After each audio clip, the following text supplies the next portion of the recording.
What's up, everyone, and thanks for watching. Actually out at the property today doing some work on our cabin. If you have not seen the video on the cabin or the walk around, you should go check it out. Kind of gives you an idea of what it is we're dealing with here and just kind of how the setup is. Also, I don't know, it's like hurricane vortex winds out here or something. So if you pick up the winds, I'll just try to talk loud, but my apologies on that. But what we're working on today is actually the foundation. So if you look here, if you saw the other video, you can see where we just got this thing sitting on these blocks with some pressure treated lumber. Now I know this isn't the best way to do it, but it's worked for, gosh, 4 years now, whatever, however long it's been. But we do intend in the future to redo this to make this more solid, because this cabin is going to stay here. We tend to leave it here very secure. The problem that we're getting is that the cabin has actually settled a little. And my mistake, I got this front porch, which is super awesome on this cabin, underneath it. So I could either cut a piece of the porch out, or I could just lift up the cabin, and I'm going to actually shim up the cabin. Now, the funny thing is if you look, we get up here and look, now, these cabins they're not perfectly level. They actually, this one, at least the one I've got, kind of bows a little in the middle. You can't really feel it, but if you put a level on it, you can see. But it's pretty centered. So ironically, the cabin itself is centered and the porch isn't, but you can't tell when you walk on it. But we want to get it level so it doesn't settle and start cracking the porch and all that kind of mess. Now, the right way to do this, the best way to do this would be to replace these footers completely, or foundations, or, whatever you want to call them, things, those things right there into the corners, and redo this porch. But we're going to do this the right way and do it the wrong way by just simply lifting up one side of the cabin and shimming it up more. Now they do make these adapters that go here in the corners. I saw them online when I first got this, where you can put a bottle jack under it. Talking with the fine folks that helped supply this container for us, they said you can use those, but it can cause the container to shift because these things are so rigid. But we don't want that to happen, because that would be a massive problem. Now, this container has never shifted since we've had it here. It stays put, obviously. We do have those cables in there just to kind of help it, just in case. But what we're going to do is we're going to use a 4-ton floor jack, complements a Hobo Freight. And I got the 4-ton because, why not? And it's great in the garage, so it has a dual purpose. But we're going to lift up the whole thing at once, all rigid. I will close that door for obvious reasons. And once we get it lifted up, we're just going to re-shim it. Probably just going to go ahead and replace these steel shims right there with this whole section of 2x10. That whole section, replacing those steel shims, will actually get this sucker leveled out. But I want to make sure it's the right height that I want before we leave. And we're going to go ahead and shim up the back, just because this thing is rigid. I don't want to lift the front up too much and leave the back alone to where it could cause it to tweak. So anyway, I'm going to get the camera set up so you guys can see it as we do it. I'm sure it won't be sketchy at all watching this, but I'll let you guys kind of check it out as we go, and then we'll see the results at the end.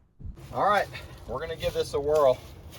One thing to think about too is when we lift this up, we have got to lift this up enough to clear to get that other 2x10 section. So I can't just get that end down there just barely off those shims. So it's going to be a little bit of back and forth, but we're going hot, and we're going to see what happens.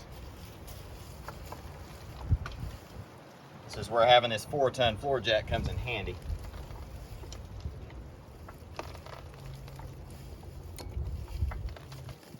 There it goes. That's good. All right. Let's go take a look down here and see how good we are. That's probably going to give me what I need right there. So what I'm going to do, because I want to put this camera down at for risk of hurting myself, but I'm going to go ahead and get this shimmed up and get the back shimmed up, and I'll catch you guys in just a second. So you see we got it lifted up enough. That's all we're going to do. Just simply get this 2x10 section in there. It's that easy. Of course, I think it goes without saying, don't get your fingers underneath this. Man, that would not be a good day.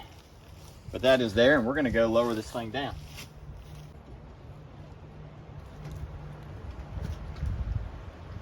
We got it leveled. Well, we got it level-ish. We've got it even with the porch, we'll put it that way. So we did what we wanted to do with it, so it worked out pretty good.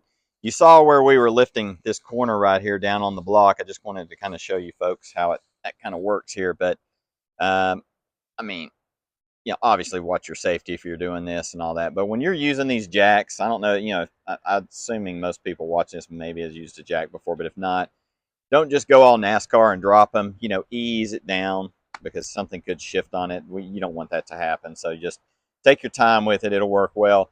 One other thing too is I was mentioning about how this floor, like I was mentioning earlier, had this floor bows. So you get inside of this cabin, and God, this wind is just crazy. But anyway, you get inside here, and on ours, it kind of bows up.